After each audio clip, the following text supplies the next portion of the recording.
Al-Fatihah. A'udzu billahi minasyaitonir rajim. Bismillahirrahmanirrahim. Alhamdulillahi rabbil alamin. Arrahmanir rahim. Maliki yaumiddin. Iyyaka na'budu wa iyyaka nasta'in. Ihdinas siratal mustaqim. Siratal ladzina an'amta 'alaihim ghairil maghdubi 'alaihim waladdallin. Amin. Innal hamdalillah nahmaduhu wa nasta'inuhu wa nastahdihi wa nastaghfiruh wa na'udzu billahi min shururi anfusina wa min sayyiati a'malina. Man yahdihillahu fahuwal muhtadi wa man yudlil falan tajida lahu waliyyan mursyida. Asyhadu an la ilaha illallah wa nashhadu anna Muhammadan abduhu wa rasuluh. Allahumma salli ala Muhammad wa ala ali Muhammad wa ba'd.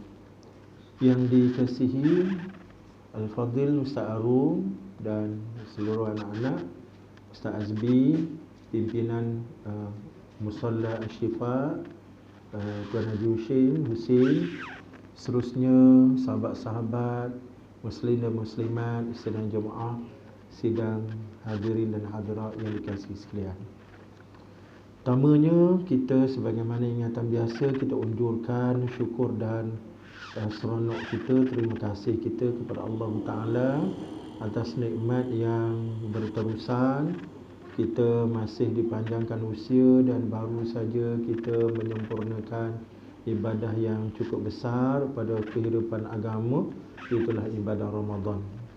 Dan terlebih awal daripada itu, sama-sama kita pasangkan niat yang benar pada himpunan ini.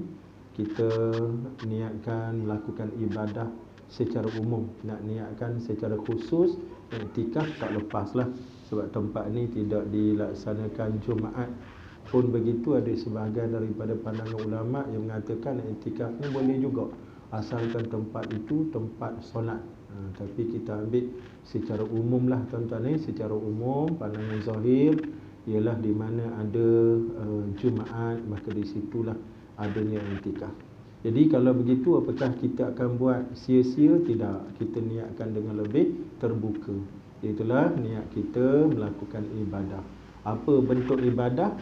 Umum tuan-tuan, ibadah kuliah ilmu, ibadah zikir, ibadah Quran, ibadah dengar hadis, untuk kita amalkan ibadah nasihat pengajaran sebagaimana kita dah selalu duk sebut pada urusan niat. Kerana niat ini terlalu penting, ia menjadi penentu kepada nilai amalan kita tuan-tuan ni. Apatah lagi kita belajar bab niat yang perlu disertakan dengan keikhlasan. Ikhlas ni duduk mana tuan-tuan? Kita duk sebut ikhlas. Kat mana tempat duduk ikhlas? Takluk ikhlas ni kat mana? Pada hati lah, pada niat. Boleh faham tuan-tuan ni? Takluk ataupun tempat duduk ikhlas tu pada niat kita. Niat ni duduk dalam hati.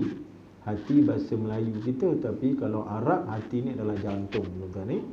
Jadi niat itu duduk dalam jantung ataupun dalam hati, ikut istilah kita orang Melayu. Okay? Jadi bila kita letakkan niat yang benar, serentak dengan niat itu adanya keikhlasan. Malah kita bincang dalam maqasid ibadah, kita bincang tuan-tuan, tujuan ibadah dalam agama, kenapa kita diminta buat itu, buat ini, jangan buat itu, jangan buat ini. Apa sebab tuan-tuan? Antaranya nak perkuatkan kerohanian kita. Kita dah bincang dalam tazkirah Ramadan itu hari. Tuan-tuan ni, kita gantikan kuliah tambih ni dengan yang tu. Jadi kita buat refreshment, kita buat kesegaran balik. Bagaimana rahsia kekuatan kita orang Islam ni berbanding dengan orang-orang bukan Islam, apabila kita pada setiap masa dikuatkan agama pada kerohanian kita. Apa dia kerohanian? Itulah perasaan bertuhan. Yang disebut sebagai kerohanian, spiritual ni. Dia adalah perasaan bertuhan. Jadi orang-orang yang terasa bahawa dia ada Tuhan, dia terikat dengan Tuhan, dan Tuhan dia tu menaungi dia, menjaga, mengawal dia, orang tu kuat. Walaupun luarannya orang Terengganu kata mepeng. Tahu mepeng tu? Mepeng ni maknanya Allah, jentik pun jatuh orang kata. Luarannya lembut, lemah, tak ada apa-apa, kurus melidi. Tapi orang Islam ni dia dalaman dia kuat, kerohanian, spiritual, rasa bertuhan dan kebergantungan pada Tuhan. Bagaimana kekuatan kerohanian itu dibina? Menerusi ibadah. Bagaimana ibadah itu memperkuatkan kerohanian? Apabila kita melakukan apa-apa saja ibadah, tuan-tuan, terutama sekali solat, termasuk sekarang ni ibadah kita menuntut ilmu. Apabila kita melakukan apa-apa ibadah, kita sebenarnya menegakkan agama. Kerana dalam ibadah itu ada nilai agama. Bila kita kembali pada perbincangan tu, agama ni duduk pada 3 asas, 3 komponen. Pertama, komponen akidah. Yang kedua, syariat. Yang ketiga, akhlak. Maka asas akidah dalam agama menerusi ibadah yang kita buat. Kita ambil contoh ibadah menuntut ilmu sekarang, tuan-tuan. Di mana duduknya akidah dalam ibadah menuntut ilmu kita sekarang? Di mana, tuan-tuan? Duduk pada niat. Boleh faham, tuan-tuan ni? Niat. Akidah ni ikatan, simpulan. Makna akidah bahasa Arabnya aqada yaqudu, uqdatan, maknanya simpulan, ikatan. Jadi di mana nilai simpulan ikatan ketika kita beribadah?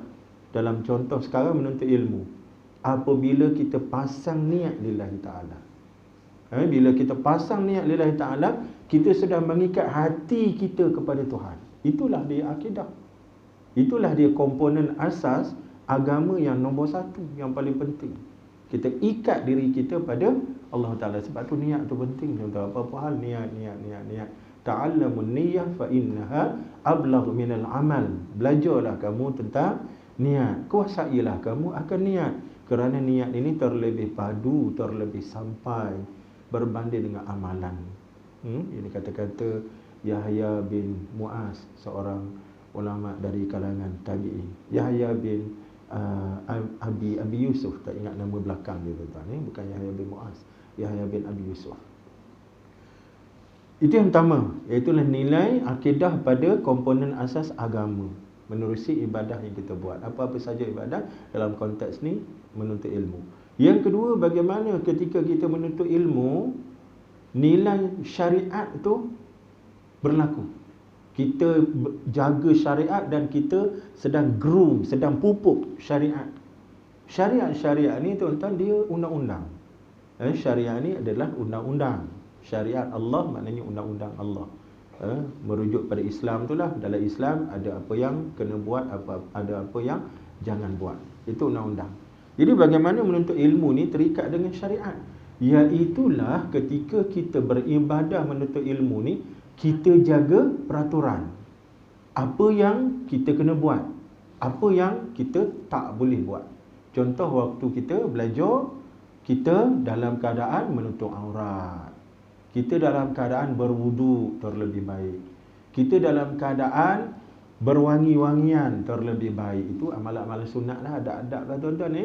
Kemudian kita masuk tempat pengajian, kita duduk pada niat tadilah, niat ibadah secara terbuka. Kemudian kaki kanan masuk, kaki kiri keluar karang. Kemudian kita jaga adab-adab lain, bersalaman, senyum dengan kawan-kawan, tanya apa khabar, hai semua. Segala benda tu adalah adab-adab yang kita jaga ketika kita melakukan ibadah untuk ilmu. Maka itulah dia syariat. Kalau duduk dalam solat, lagilah clear.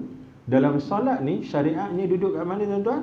Jagaan pada apa yang wajib, apa yang sunat, apa yang haram, apa yang makruh dalam solat. Rukun solat 13 kita jaga. Nilai tambahan sunat dalam solat kita pelihara.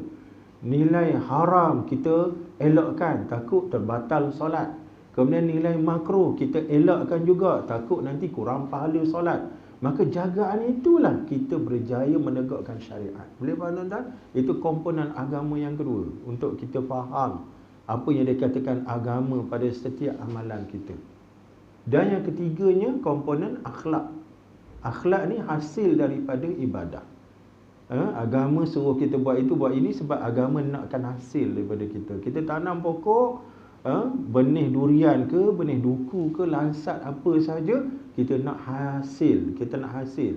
Maka hasil dalam agama ni adalah akhlak. Diminta kita rukun iman 6 perkara, diminta kita rukun Islam 5 perkara, kemudian nilai-nilai tambah yang lain perkara sunat. Allah nak apa? Allah nak suruh jelma akhlak yang merupakan hasil dan buah daripada ibadah tadi. Maka dalam menuntut ilmu kita ni tuan-tuan, apa hasil dia? Apa akhlak dia? Akhlaknya ialah kita semakin kuat iman dan takwa. Itu kita sebut perkara asas dulu. Hasil daripada kita belajar menyebabkan iman kita makin kuat. Kerana belajar ni kita bincang tentang fakta, kenyataan, ilmu yang datang daripada Allah, daripada Rasul. Maka bila iman tu muncul dalam diri, dia punya hasil daripada iman tu adalah takwa. Takwa, takut pada Tuhan. Maka dia datang. Dan kita sebut iman, takwa, adab yang baik, jiwa yang tenang, tidak pemarah, tidak hasad dengki, berkasih sayang. Itu semua sifat-sifat mahmudah dan terhindar daripada sifat-sifat mazmumah. Itu semua adalah himpunan akhlak yang menjadi hasil daripada ibadah menuntut ilmu kita. Dalam konteks menuntut ilmu, cuma nak dapat benda tu tuan-tuan, kita jaga adab. Ketika kita belajar, nilai zahir kita jaga, iaitulah yang kita sebut tadi, duduk dalam keadaan berwuduk, duduk dalam keadaan pasang niat yang benar, duduk dalam keadaan menutup aurat, semua tu. Kemudian masukkan pula nilai-nilai batin yang diajar oleh agama, khususnya Imam Al-Ghazali bincang bab ni. Apa nilai batin? Ketika kita berada dalam ibadah, kita datangkan khusyuk kita, kita datangkan perasaan rendah diri kita, tadarruk, merendah diri kita, kita datangkan perasaan haibah pada Allah Ta'ala. Kita bincang bab ilmu, ini ilmu Allah, haibah pada Allah Ta'ala. Kita datangkan rasa merendah diri pada diri kita, aku ni apa benda pun tak ada, rasa tazallul, rasa hina diri. Maka itulah dia himpunan batin yang menghasilkan apa yang disebut sebagai iman, takwa tadi. Maka lengkaplah 3 benda tuan-tuan. Akidah, syariat, akhlak pada apa-apa ibadah yang kita buat. Ini kita bincang dalam urusan menuntut ilmu. Kalau kita pergi pada solat, lagilah clear bab tu tuan-tuan. Boleh faham tuan-tuan ni? Atas dasar ni lah orang Islam yang buat secara faham dan juga benar. Atas dasar ni orang Islam dia mesti kuat kerohanian. Dia mesti kuat hubungan ketuhanan dia dengan Tuhan tu, mesti kuat tuan-tuan. Walaupun tubuh badan dia mepek, walaupun dia berpuasa, walaupun dia tak makan tak minum, tapi kerohanian dia cukup kuat. Boleh faham tuan-tuan Okey, bismillah. Yang keduanya tuan-tuan, nikmat kita sekarang ni, kita baru saja habis program Ramadan 30 hari. Jadi kalau kita pergi kepada jaminan agama tuan-tuan, Nabi SAW sebut dalam hadis sahih riwayat Imam Muslim, kita duk baca selalu dan kita duk syarah dalam tazkirah Ramadan tu, man shoma Ramadan imanan wa ihtisaban ghufira lahu ma taqaddama min dhanbi. Barang siapa yang menegakkan ibadah Ramadan dengan penuh iman dan juga ihtisaban. Ihtisaban ni maknanya kira-kira dia dengan Allah, harapan dia dengan Allah, maka diampunkan dosa terdahulu yang dilakukan. Kira-kira dengan Allah ni, saya mudah nak jelaskan benda ni tuan-tuan. Kita mudah bincang pada maksud kira-kira kita dengan Allah. Ihtisaban ni macam urusan kita sekarang ni. Saya ambil contoh saya lah, peribadi saya tuan-tuan, masih lagi kerja, setiap bulan saya dapat gaji daripada majikan. Katakanlah gajinya 1,000 setiap bulan upah. Tapi bila saya dapat, saya tak dapat 1,000. Dipotong tuan-tuan 11%, masuk EPF. Jadi kalau RM1,000, potong 11%, RM110 tu. Besar tu tuan-tuan. Hilang tu. Saya cuma dapat RM890. 110 hilang. Tapi saya marah tak yang hilang tuan-tuan? Saya tak marah. Malah kalau boleh saya bisik dengan bos saya, comel kalau tarik 15%. 150, jangan 110. Sebab sikit kita rasa tak? Kenapa kita tak marah? Sebab ada kira-kira kita. Kita faham bahawa yang 110 ditarik itu tak hilang, tapi dia simpan satu tempat sebagai tabungan, dan dia rolling, dia laburkan, dia gandakan, dia kembangkan. Akhirnya sampai perjanjian dia dengan kita, umur 55, umur 60, buka tabung, lah bukan 110 dah. Dah berlambat-lambat dalam tu, dilaburkan. Jadi itulah perkiraan, kira-kira iktisaban kita dengan Allah. Allah suruh kita buat ini, buat itu, siangnya, malamnya tuan-tuan. Ada tak kita nak mengomel? Kalau kita faham, kita tak mengomel. Kalau kita fahamlah, ada ilmu tentang kewajipan ibadah, kita tak akan mengomel. Malah kita akan tambah lagi, ya Allah, kamu suruh aku buat yang wajib 30 hari saja, aku rasa tak lepas, aku nak tambah sunat. Ya Allah, kamu wajibkan 5 waktu sehari semalam dengan ibadah solat wajib, tak cukup pada aku nak tambah solat sunat. Pasal apa kita tambah tuan-tuan? Sebab kita faham tentang nilai ibadah itu, dia tidak hilang. Dia bukan kita buat jasa pada Tuhan, tapi kita buat jasa untuk diri kita. Sebab tu dalam perintah Allah Ta'ala pada ibadah, kan, ketika Allah beritahu, dia suruh kita ni beribadah pada dia. Bila dia ceritakan kita dan jin ni, Allah datangkan ayat kemudian. Ayat tu biasanya ayat apa? Wa ma khalaqtul jinna wal insa illa liya'budun. Tu ayat dalam surah Az-Zariyat tu kan. Tidaklah aku cipta jin dan manusia melainkan untuk beribadah padaku. Itu ayat yang menjadi asas kepada perhambaan kita kepada Allah. Okey, apa yang patut kita buat pada Allah. Lepas tu ada ayat yang penting. Ma uridu minkum min rizqin wa ma uridu an yut'imun. Kami tidak pernah uridu, aku tidak minta daripada kamu rizki, dan aku tak minta kamu beri makan kat aku. Itu ayat kedua selepas ayat pertama tadi. Kenapa ayat tu datang? Kerana ramai di antara manusia yang perasan bila dia solat, macam dia buat jasa kat Allah, macam dia beri sesuatu pada Tuhan, macam Allah akan rugi kalau dia tak solat.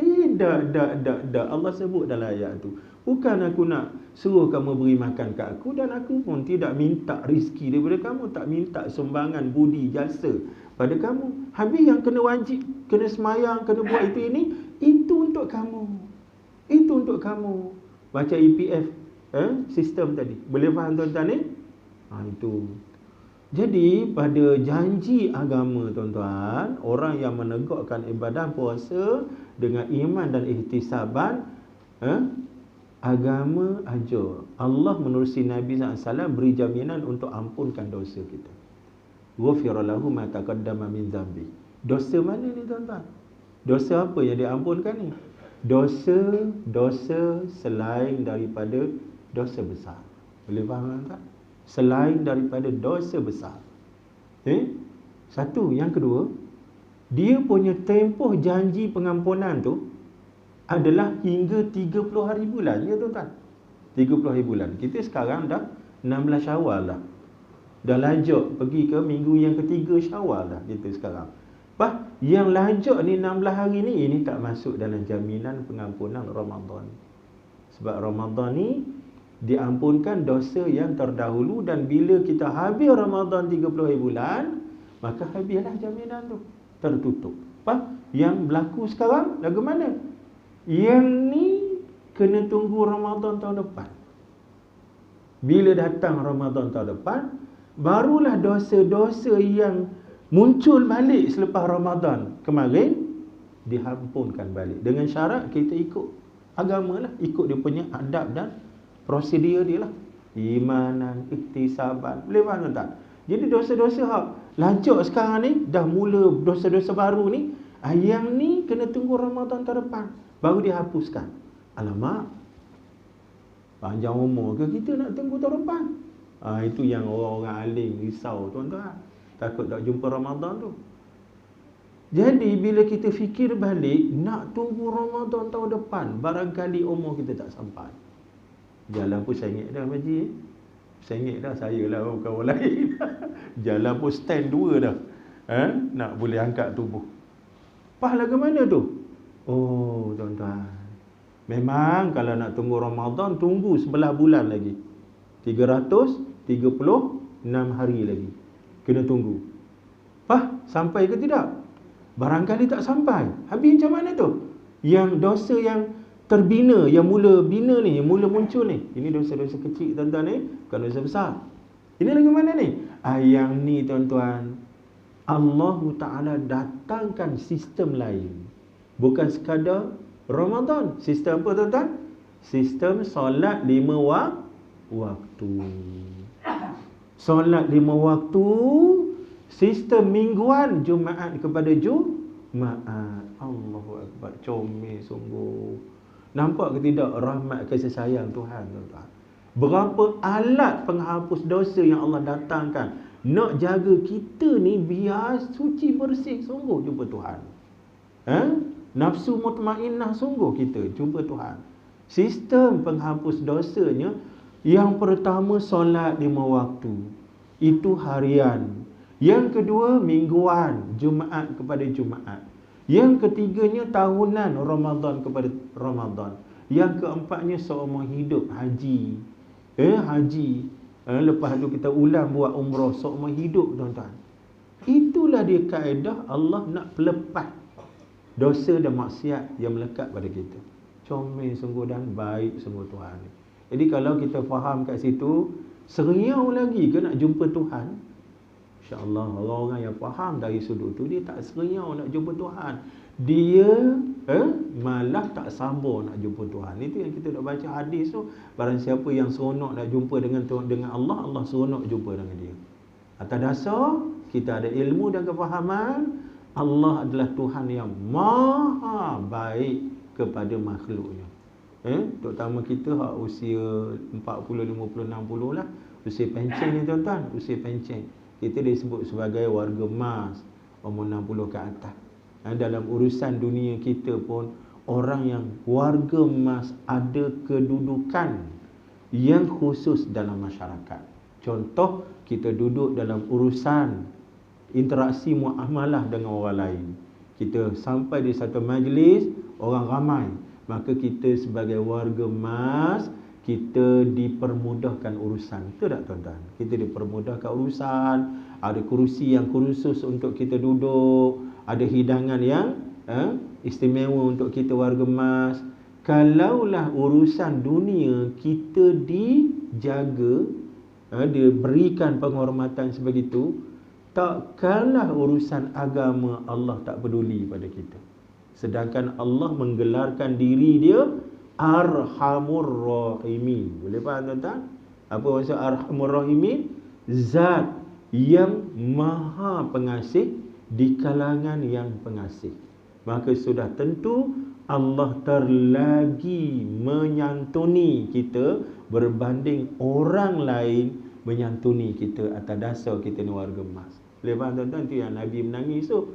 Nabi menangis teringat Allah malu nak mengazab warga emas ni, orang yang uban dalam Islam, tetapi malangnya orang yang beruban dalam Islam tak malu nak buat dosa dengan Tuhan. Kat situ pula duduk dia. Allahu Akbar. Itu berkenaan dengan kasih sayang Allah. Cuma yang kita kena faham tuan-tuan, pengampunan tadi dia melibatkan dosa kecil. Dosa kecil. Adapun dosa besar, yang tu kita kena taubat nasuha. Itu yang disebut dalam hadis sahih, hadis riwayat Imam Muslim. As-salawatul khamsah wa jum'ah ila jum'ah, Ramadan ila Ramadan, mukaffiratun lima bainahuma majtunibatil kabair, atau kama qala. solat 5 waktu itu, Jumaat kepada Jumaat, Ramadan kepada Ramadan, merupakan penghapus dosa antara keduanya selagi mana dielakkan dosa besar. Maknanya bukan melibatkan dosa besar.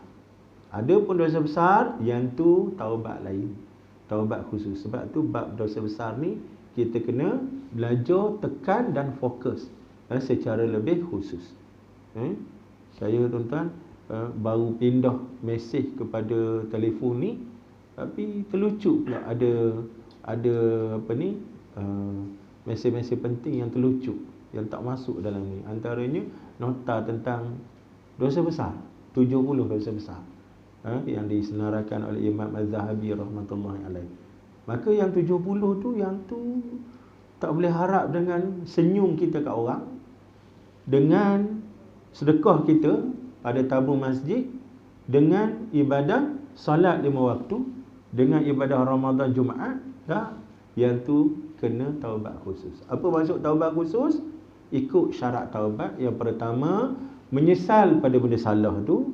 Yang kedua, tinggal benda salah, mula-mula tinggal benda salah. Yang kedua, menyesal pada benda salah. Dan yang ketiga, taubat lahum, berazam tak nak buat lagi.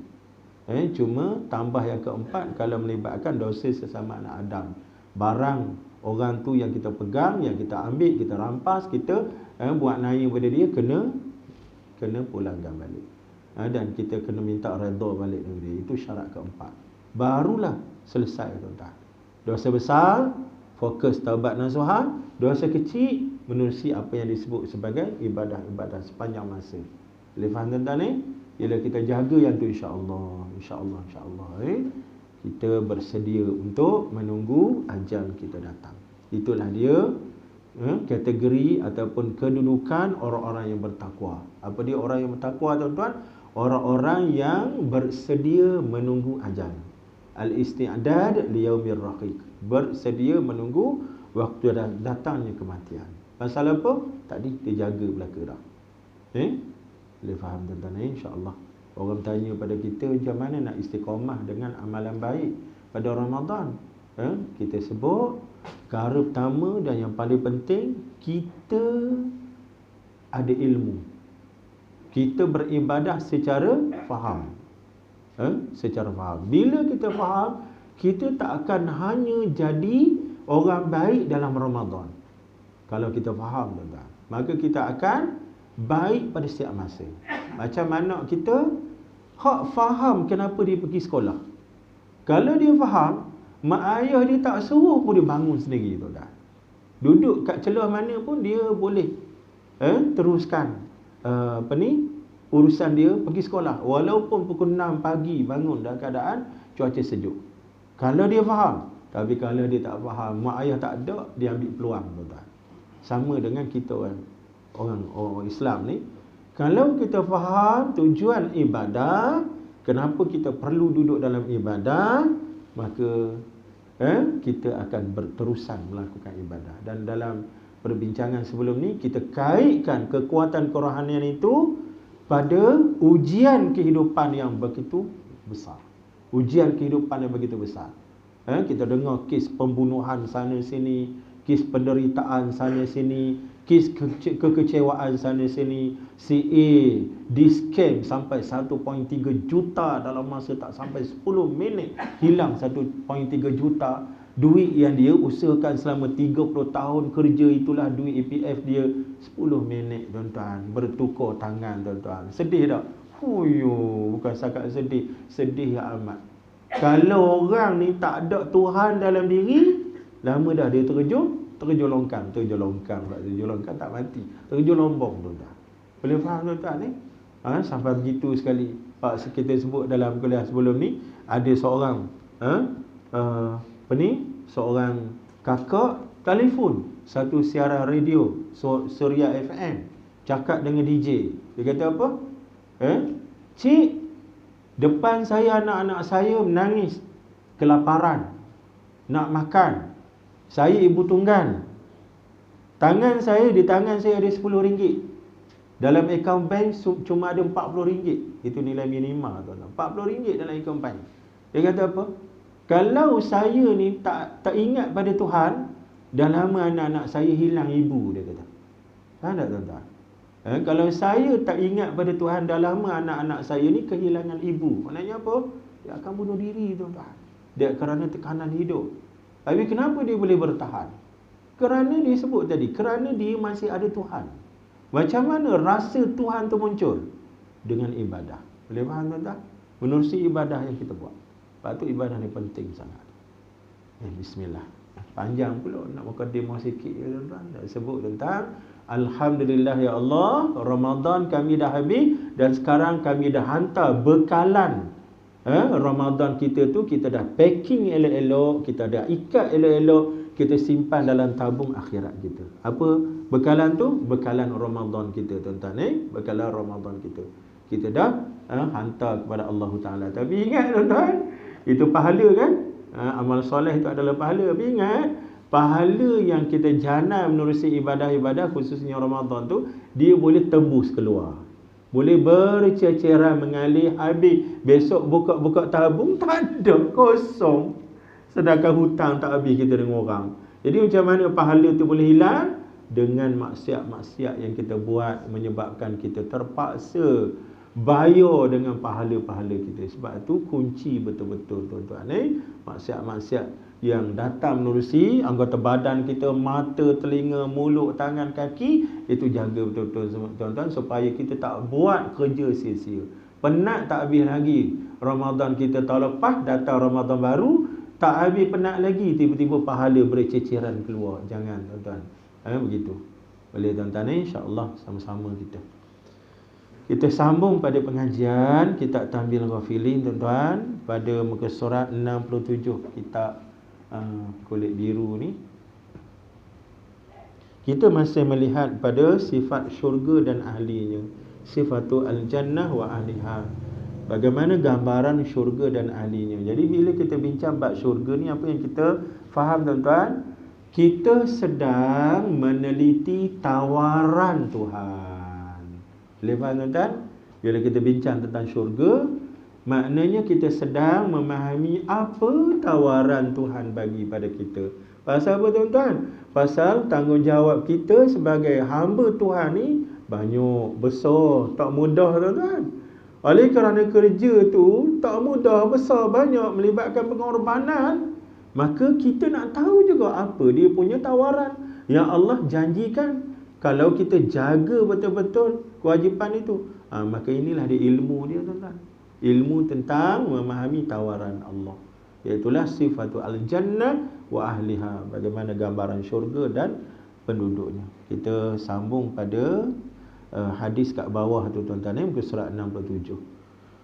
Qala al-musannif rahimahullahu ta'ala wa nafa'ana bi'ulumihi fid darain.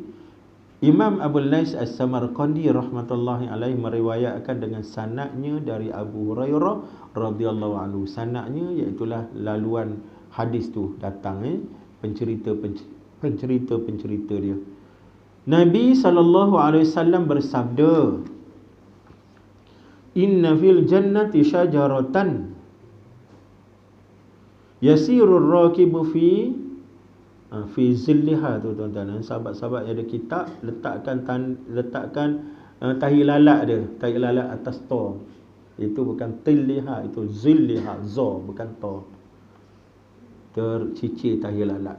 Fi zilliha mi'ata amin la yaqta'uha iqra'u in syi'tum wa zillim mamdud wa fil jannati ma la 'ainun ra'at wa la udhunun sami'at. Itu pun kalau ikut kaedah bahasa Arab, bila kita baca iqra'u in syi'tum, in hamzah di situ hamzah kotak, kena letak hamzah, kena ada hamzah di bawah tuan-tuan. Itu kaedah tulisan yang betul lah.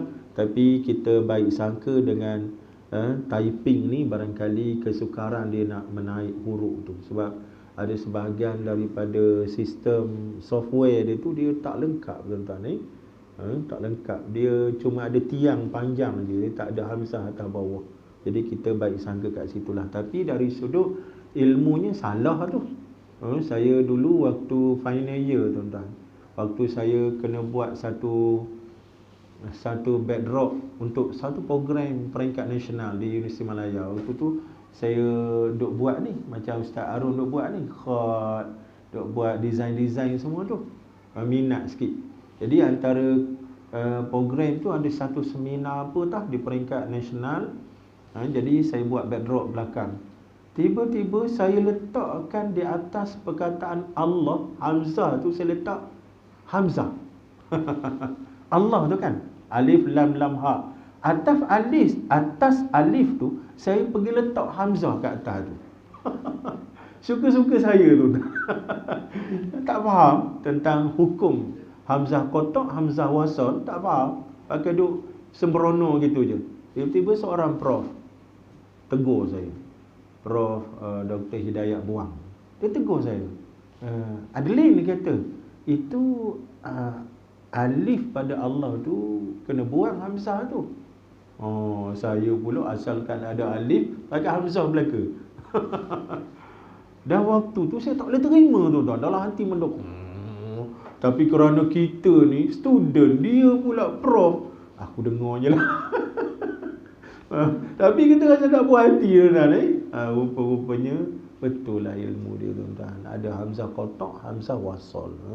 Hamzahnya alif yang Hamzahnya kena jelaskan, dan alif yang Hamzahnya boleh disembunyikan. Jadi pada insyi'tum tu, Hamzah di situ adalah Hamzah kotak. Dia kena letak Hamzah di bawah. Tapi kita baik sangka pada tulisannya. Wa zullim mamdud wa fil jannati ma la 'ainun ra'at. Kena ada Hamzah lah pada alif tu. Wala udhunun, Hamzah juga. Wala udhunun sami'at wala khatara ala qalbi bashar. Iqra'u alif di depan tak payah Hamzah sebab itu Hamzah wasal.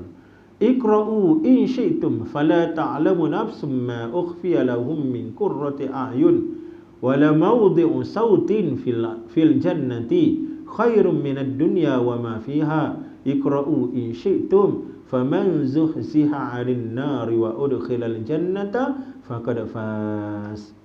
Okay, hadis ni hadis muttafaqun alaih. Boleh buat dalam bracket hadis muttafaqun alaih. Muttafaqun alaih maknanya hadis sahih tahap tinggi yang Imam Bukhari dan Muslim sama-sama dapat hadis ni daripada pencerita yang sama. Itu kuat tu. Itu yang kuat tu pada hadis muttafaqun alaih. Okey, cuba tengok apa maksud dia tuan-tuan. Sesungguhnya dalam syurga ada pohon besar sehingga seorang yang berkenderaan dapat berjalan di bawah naungannya selama 100 tahun, tidak putus naungannya. Ini tuan-tuan, inilah dia tawaran Tuhan. Apa dia tawaran Tuhan? Dalam syurga nanti kita duduk dalam keadaan teduh, tak panas macam cuaca sekarang. Berapa cuaca sekarang tuan-tuan? 30 ke atas dah, 34, 35 darjah Celsius. Ya Rabbi, bagi kita kalau lebih pada 30 kita tak selesa. Kalau bawah 30, 29, 27 tu boleh tahan lagi tuan-tuan tapi lebih daripada 30 mula. Sampai setengah tempat 50 darjah tuan-tuan. 50 darjah Celsius. Bagi di Mekah berapa bagi? 40. 40 pun kita diberi nasihat supaya banyak minum air. Pegang botol air tuan-tuan. Pasal takut kena stroke haba.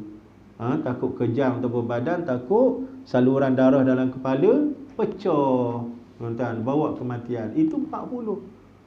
Yang di Gujarat, India sampai 50. Tuan-tuan tengok tak gambar dia? Sampai dia nak naik motor pun melekat tayar motor pada jalan tar. Tar jadi cair tuan-tuan. Dia katanya 50 darjah Celsius. Kematian dah lebih 2,000 orang. Allahu Akbar. Macam mana nak hidup 50 darjah Celsius? Yang keduanya kita faham tuan-tuan, Gujarat ni tempat berlaku penganiayaan kepada umat Islam. Sebelum ni Gubernur Gujarat ni adalah Perdana Menteri India sekarang ni. Apa nama dia? Perdana Menteri sekarang ni apa? Duk teringat Manmohan Singh, bukan? Apa sekarang ni? Modi. Sebelum tu Modi ni jadi penguasa di Gujarat. Apa yang dia buat tuan-tuan? Dia buat ethnic cleansing. Dia buat pembersihan etnik.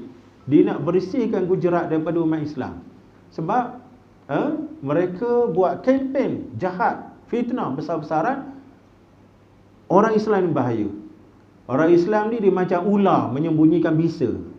Kalau dia dah kuat, bisa dia banyak, ada lepas bisa, dia tak kira mangsa. Dia bunuh habis. Itu yang kempen dia buat besar-besaran. Sama juga di Myanmar, kita pernah sebut kan. Myanmar, biksu seorang tu yang jadi ketua SAMI buat kempen besar-besaran beritahu jaga Myanmar daripada dikuasai oleh orang Islam. Sebab orang Islam kalau dibiarkan, mereka akan merebak, mereka akan mengambil kuasa. Itu dia kata Indonesia dan Malaysia asalnya negara Buddha. Sekarang terjadi pada Indonesia dan Malaysia. Sekarang dah jadi negara Islam. Pasal apa? Orang Islam diberi muka. Maka Modi masa dia pegang kuasa politik di Gujarat, dia buat naya pada orang Islam. Dia bakarnya harta benda orang Islam, dia bunuhnya, dia rogol perempuan. Itu baca sejarah tuan-tuan berkenaan dengan penganiayaan umat Islam di Gujarat. Sekarang kita tengok Gujarat itulah yang diuji Allah Ta'ala sampai 50 darjah Celsius. Oh, kita tak boleh bayang tuan-tuan macam mana nak hidup 50 darjah Celsius. Sekarang ni barang antara yang paling laris ialah kipas, aircon. Ramai orang duk cari aircon, kipas tuan-tuan. Tuan-tuan kalau ada aircon awak tak pakai tu, jual. Boleh laku tuan-tuan. Musim panas. Tiba-tiba dalam syurga Allah tunjuk pada kita tawarannya, antaranya tak ada kepanasan. Digambarkan menerusi naungan zillun. Zillun ni naungan teduh tuan-tuan. Teduh. Tuan-tuan kat mana tuan-tuan boleh tengok suasana teduh? Tuan-tuan tak berapa nak nampak sebenarnya. Pasal apa tak nampak? Boleh ke saya tuduh macam tu? Tak apalah, tuduh lah. Saya nak tuduh tuan-tuan tak berapa nak cakna pada benda ni. Sebab apa? Sebab tuan-tuan duduk di kampung. Betul tak Haji? Haji dah duduk dalam kampung, dah selesa. Mana-mana ada pokok. Cuba pergi tengah panas. Duduk tengah panas. Waktu tu kita akan faham betapa nikmatnya ada teduhan, tuan-tuan. Betapa naknya kita pada pokok-pokok yang datang bayang pada kehidupan kita. Tapi kita sekarang dah kiri kanan pokok, tak terasa keperluan tu. Ya ke Ustaz, apa lebihnya ada pokok? Ada lebihnya ada naungan. Hari-hari ada pokok. Pergilah tengah padang pasir sekali, baru kita faham. Saya tuan-tuan, kalau cerita bab ni saya teringat lembah pantai. Tuan-tuan boleh analogi pada bahagian lain, tapi kalau saya suka suasana lembah pantai. Tuan-tuan perasan tak? Jalan pantai baru tu, sepanjang jalan bangsa, kan penuh pokok. Kita lalu kat bawah tu, teduhnya, sejuknya. Dari sudut saintifik, oksigen berlebihan. Pokok merembeskan oksigen. Oksigen tu pula kita seduh. Kita pula merembeskan karbon dioksida kan? Karbon dioksida pula itu exhaust kereta. Karbon monoksida. Karbon monoksida. Tumbuhan pula seduh karbon monoksida. Dia keluarkan pula oksigen. Dia sejuk tuan-tuan. Terutama dekat Bangsa South tu, kat atas tu, dekat Kerinci tu kan. Duduk kat situ, ada traffic light atas-atas bukit tu. Kat sebelah tu ada sekolah Seri Pantai kan. Lama dah tak pergi tuan-tuan. Pagi ni pun diorang jemput beraya sana. Allahu Akbar. Kita tunggu traffic light hijau, sikit punya lama, tapi kita tak kisah. Sebab apa tak kisah tuan-tuan? Sebab kat sebelah tu ada air terjun. Tuan-tuan perasan tak? Ada air terjun di kompleks Bangsa South tu. Dia buat satu air terjun buatan, artificial waterfall. Dia buat air terjun buatan. Kita duduk sebelah tu, tunggu lampu hijau, kita rasa sejuk. Dan bunyi desiran air. Allah Akbar. Rasa tenangnya. Itu gambaran ketenangan syurga tuan-tuan. Malah antara teknologi orang Islam yang hebat adalah teknologi landscaping. Teknologi landscape. Mereka bentuk landscape.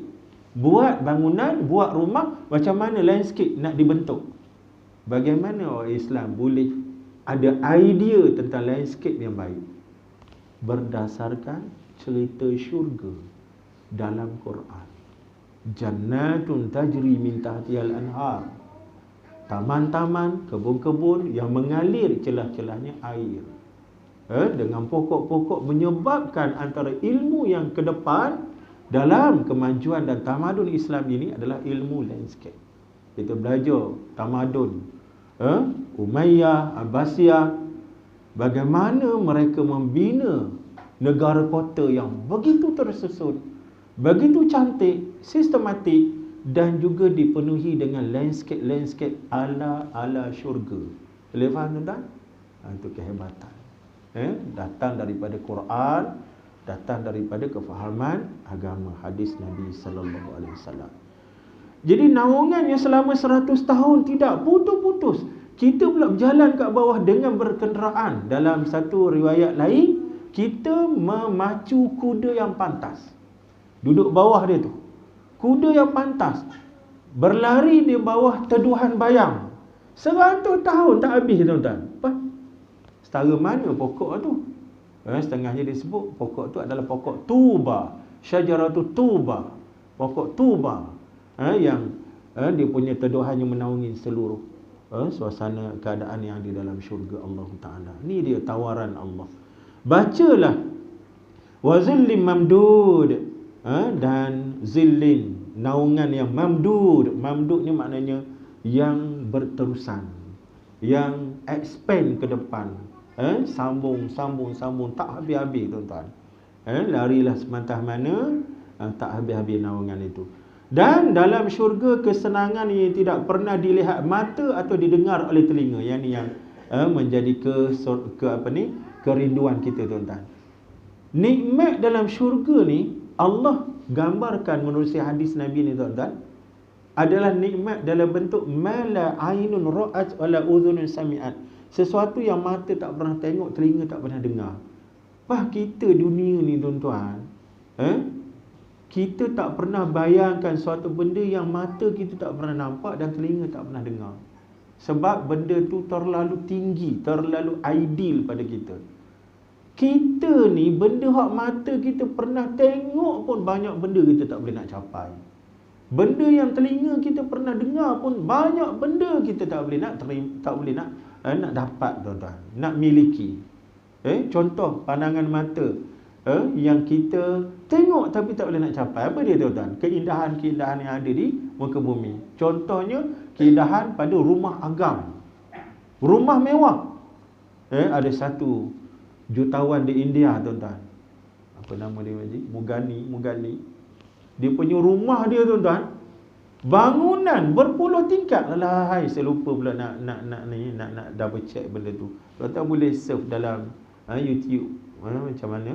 Jutawan India tuan-tuan yang buat rumah ni, bangunan berpuluh tingkat tuan-tuan. Berapa puluh tingkat tu? Ada antara kawan-kawan yang sempat buka, boleh tengok. Berpuluh tingkat tuan-tuan. Dia punya pelayan ni saja dekat 100 orang. Kereta dia naik ke atas, naik lift, dibawa naik ke atas. Ini jutawan antara manusia yang terkaya di dunia, nombor berapa Allah Alam. Cuba tengok dalam YouTube tuan-tuan. Jadi kita tengok benda tu, yang kita tengok pun tak boleh kita nak capai. Ya Allah, boleh ke buat rumah macam Mugani buat? Tak boleh tuan-tuan. Berapa juta dia punya kos tu? Ada tak Haji? Berapa tingkat rumah ni? Jutawan India berapa? 27 tingkat. Rumah tu tak, bukan bangunan Haji. Rumah 27 tingkat. Pelayan dia berpuluh-puluh orang tuan-tuan. Dalam tu ada landscape. Tuan-tuan nak pergi mana? Pusat karaoke? Ada. Buka tingkat kelima. Barangkali lah tuan-tuan. Nak pergi mana? Makan-makan tingkat ke-7. Pergi mana? Ada tuan-tuan, dia susun 27 tingkat. Nama dia apa Haji? Mugani. Ambani. Antara manusia terkaya. Tapi hak sedihnya Haji, dia punya bangunan hebat tu, ambil kamera, fokus pada bangunan, besarkan sikit bawah bangunan. Tengok-tengok masyarakat setinggan, masyarakat yang kehidupan tak tentu hala, berak kencing tak ada tempat nak diletak. Tanda antara masalah paling besar di India tuan-tuan. Kawan-kawan kita yang bergerak merantau tempat, Mereka sebut pengalaman diorang, tempat yang paling kotor, paling jijik adalah India berbanding dengan China, Korea lah. China, Korea tu tuan-tuan kan kita tahu kan diorang berak kencing tak pakai air kan. Kita boleh bayang dah dia punya hancing hapaknya macam mana. Rupanya pergi ke India tu katanya lagi teruk di sana tuan-tuan. Sampai nak buang air pun tak ada tempat disediakan, terpaksa merata-rata. Itu antara dua darjat kehidupan syurga dunia dengan neraka dunia boleh nampak pada satu tempat tuan-tuan. Tu nak cerita Ambani punya kekayaan 27 tingkat rumah. Itu yang kita nampak dalam kehidupan dunia yang kita rasa jangan nak berangan.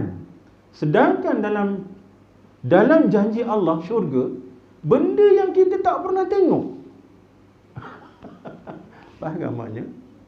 Rumah dalam syurga 28 tingkat lah kot. 27 tingkat kita dah nampak, 28 tingkat lah kot. Nak ceritanya keindahan. Dan telinga tak pernah dengar nyanyian. Orang kata nyanyian yang bestnya nyanyian daripada India juga tuan-tuan. Muzik apa dah, apa nama dia tak ingat lah. Itu yang lagu Raihan pernah cedok sikit. Allahu Allahu Allahu Allahu. Saya tak sedap nyanyi tu tuan. Kalau saya sedap nyanyi saya tak duduk sini. Dia punya suara tu Allahu Allahu Allahu Allah. Kita dengar. Akak kan minat tengok Hindustan kan? Kenapa akak tengok Hindustan? 3 jam tu Hindustan tu. Kenapa akak? Sebab lagu. Orang pernah buat kajian tu. Kenapa Hindustan ni ada peminat tegar dia. Antaranya lagu best. Yang kedua, hero-heroin dia comel. Comel. Jadi yang lagu best tu tuan-tuan,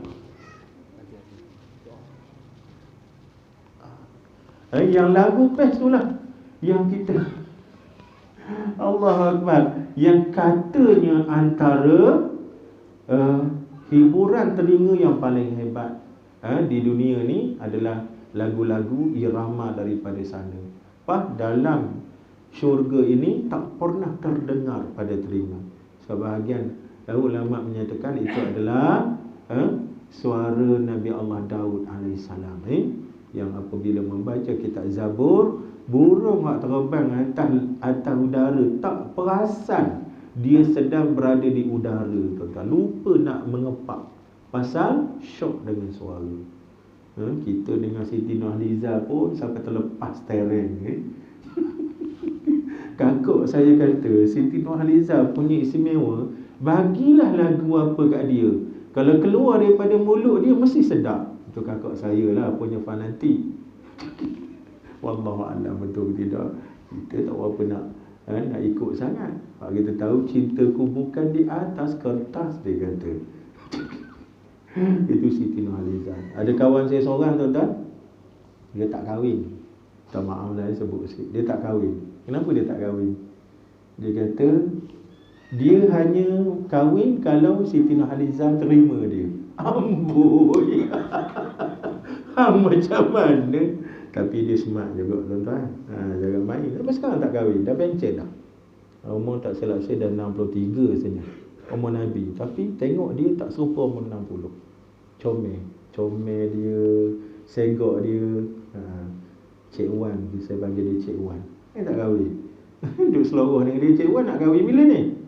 Siti Nurhaliza tak nak, dia kata. Dia tunggu Siti Nurhaliza je.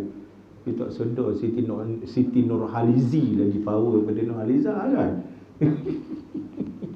Aduh, manusia kalau dah syok sama macam tu kan. Bacalah kamu, maka tidak seorang pun yang mengetahui apa yang tersembunyi bagi mereka dari kesenangan yang memuaskan hati sebagai pembalasan apa yang telah mereka lakukan. Dan tempat pecut di dalam syurga lebih baik dari dunia seisinya. Apa dia tempat pecut ni? Wala mawdi'u sautin fil jannah. Maknanya tempat menyimpan. Sautin ni cemeti. Cemeti yang digunakan untuk mengarah, memerintah, menghalau sesuatu. tempat duduk cemeti itu pun nak dibandingkan dengan kehebatan dunia, tak boleh lawan tuan-tuan. Kita nak cerita keindahan syurga lah. Keindahan syurga.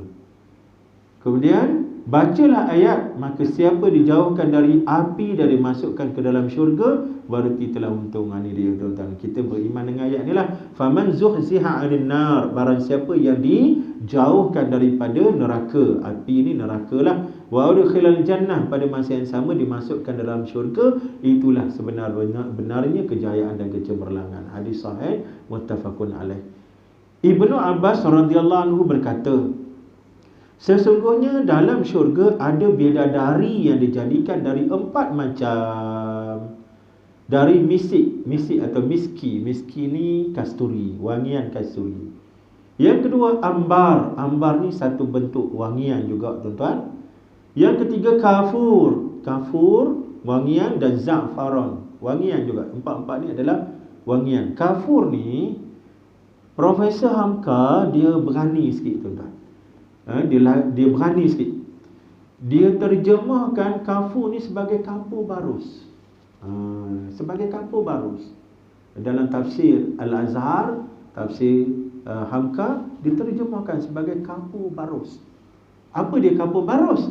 Satu wangian yang kita gunakan untuk antaranya proses kematian. Kenapa kita bakar kapur barus ketika jenazah ada tuan-tuan? Antaranya kerana kelebihan kapur barus ni, dia menyerap bau busuk. Dalam kitab Fathul Bari, Ibnu Hajar Al-Asqalani dia syarahkan kelebihan kapur barus ni tuan-tuan. Antaranya sifat kapur barus, dia menyejukkan. Kalau kita pasang ataupun nyalakan kapur barus suasana panas sekarang, barangkali dia ada impak kepada kita, menyejukkan. Itu pandangan Ibnu Hajar dalam Fathul Bari. Kemudian dia mengeringkan dengan cepat. Ada kapur barus, kain-kain kita yang lembab, yang apa ni, dia boleh kering dengan cepat. Kemudian dia boleh menghalang virus daripada merebak. Virus kuman bakteria yang tak nampak pada mata kasar kita. Kemudian dia mengelakkan cecair kotor yang keluar daripada badan sampai mengeluarkan bau yang tak elok. Maka diubah oleh kapur barus. Kemudian harumnya sangat kuat. Harumnya kuat. Dan mengikut Imam Az-Zahabi, Imam Az-Zahabi dia sebut apa? Bau kapur barus ni, kapur barus ni, dia boleh menyedut bau busuk macam magnet sedut besi. Habuk besi tu, kita ambil magnet satu, dia boleh sedut, boleh tarik. Begitulah gambaran kapur barus boleh menyedut bau-bau busuk. Jadi kapur barus ni satu daripada anugerah syurga yang diturunkan atas dunia. Kalaulah betul pandangan Profesor Hamka bahawa kafura itu yang disebut dalam surah Al-Insan tu merujuk pada kapur barus, maknanya kapur barus ni adalah benda syurga yang Allah turunkan untuk kita nikmati sekarang dalam kehidupan sementara. Faham tuan-tuan ni? Ini tentang nikmat kapur barus. Miski ni kasturi kan, kasturi. Kalau kita tengok kasturi ni tuan-tuan, satu buntil yang duduk pada kijang. Kijang duduk antara bawah pusat kijang pada kemaluan dia. Allah takdirkan muncul satu buntil kat situ, satu biji macam sebesar biji delima begitu. Katanya berasal daripada darah kijang yang beku dalam tu.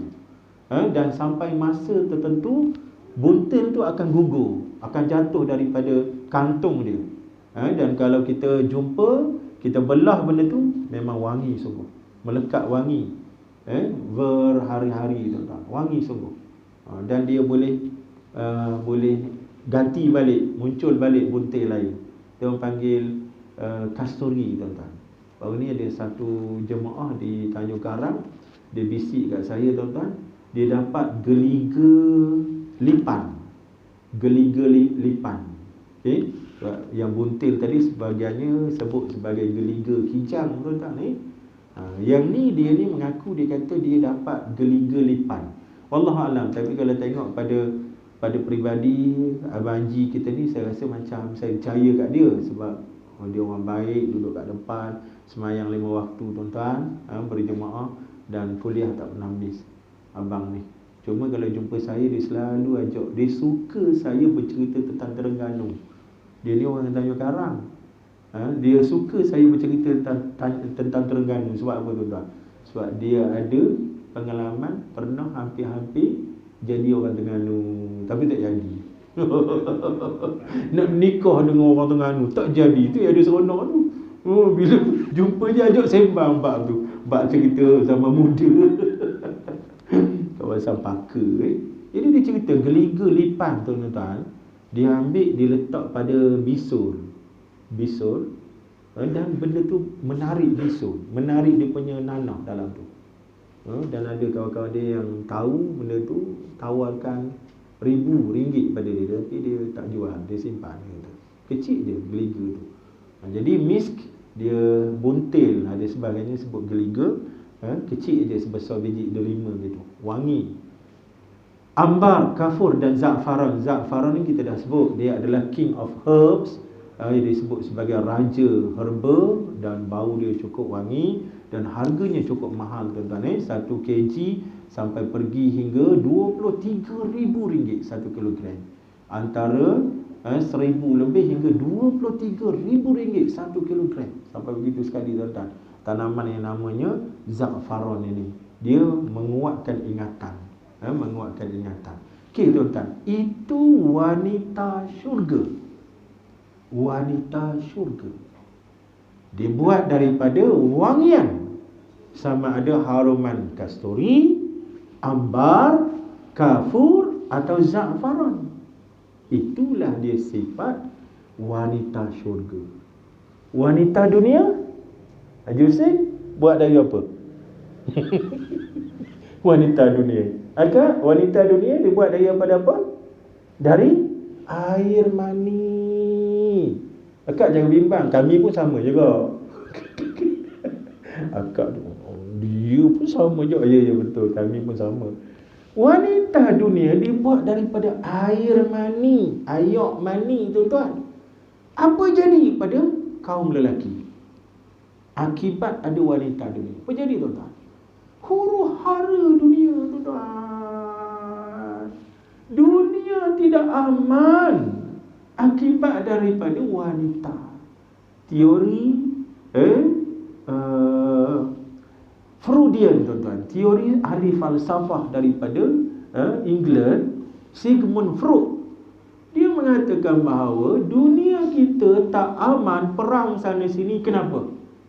Kerana orientasi, minta maaf tuan-tuan anak-anak dia, tapi kita belajar atas nama ilmu kerana orientasi seks yang dimiliki oleh lelaki dihalang, dia kata, dihalang.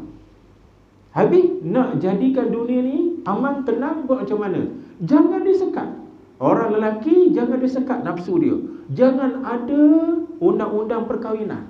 Sebaliknya benarkan. Dia nak apa? Benarkan.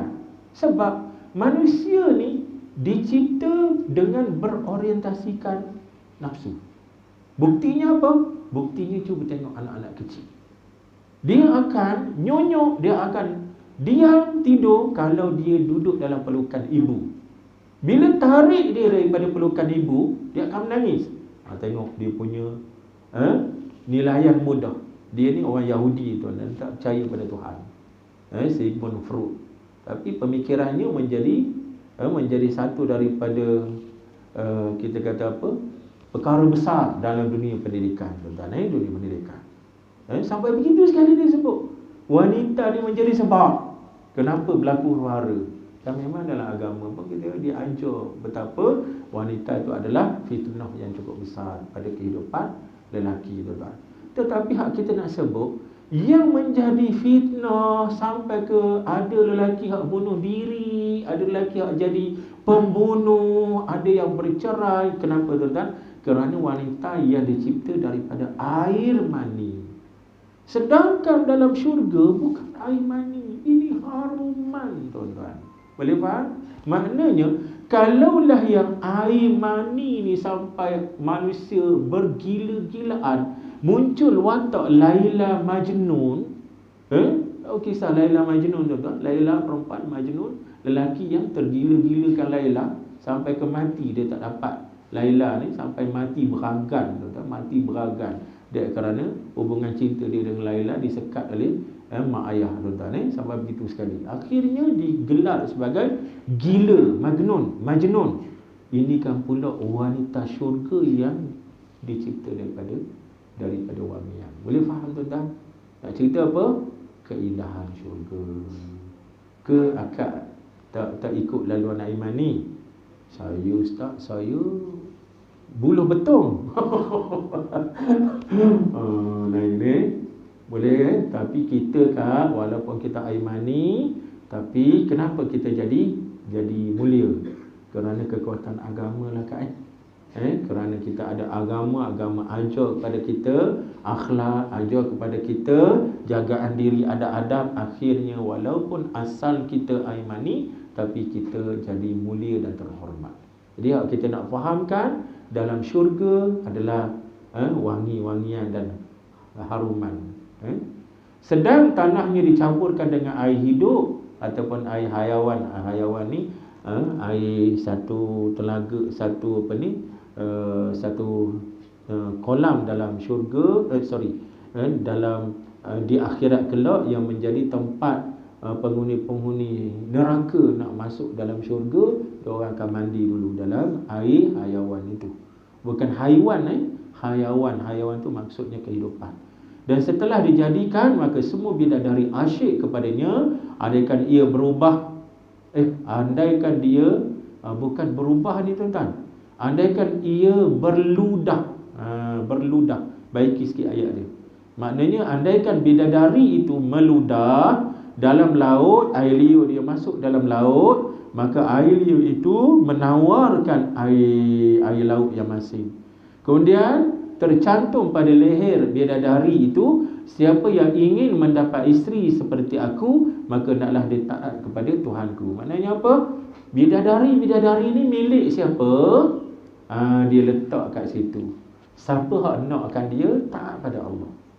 Itu dia punya pemilik dia. Pemiliknya adalah hamba-hamba yang taat kepada Allah Ta'ala. Boleh, tuan-tuan, kita berhenti kat sini je untuk pagi hari ini. Ada apa-apa tuan-tuan nak tambah? Silakan, tuan-tuan. Soalan tak payah. Ada apa-apa? Baju Yusin banyak cerita ni. Dia baru keluar daripada Mekah. Saya tertarik dengan 4 perkara ni juga, dengan wangian juga.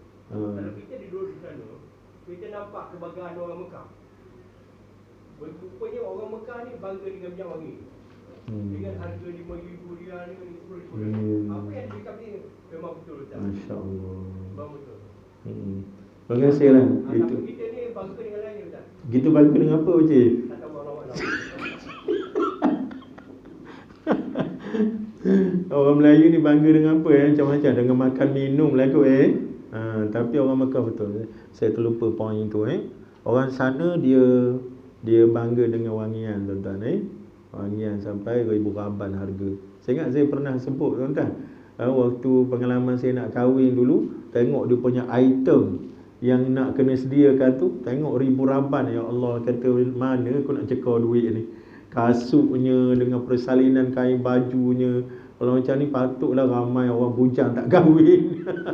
Mahal. Sampai kepada item wangian yang senaraikan tu, ada kawan seorang dia canggih sikit bab tu kan. Saya rasa lega lah. Lega kata. Ada juga hantaran minyak wangi. Sebab kita faham wangian ni murah.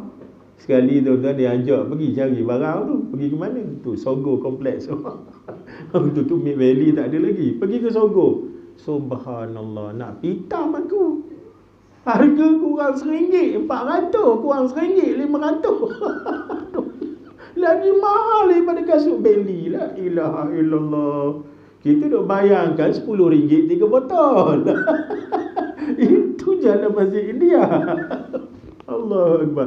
Tapi dia punya kesan ni memang betul Haji. Wangian hak mahal tu. Dia lain macam. Tuan-tuan dia biasalah wangian. Ni pun baru sedap. Ada nak tambah lagi Haji? Ustaz, tambah apa Ustaz? Akak? Tak ada apa kan Ustaz? Yang ni nak minta Ustaz kita lah bawa Ustaz. Ya. Dia baca ni apa ni nak. Pak Tan Jemaah sini Ustaz. Oh. Okey. Kita ada hajat tuan-tuan daripada Fadil Ustaz Harun dan penganjur Musalla Safa, Musalla Syifa. Oh.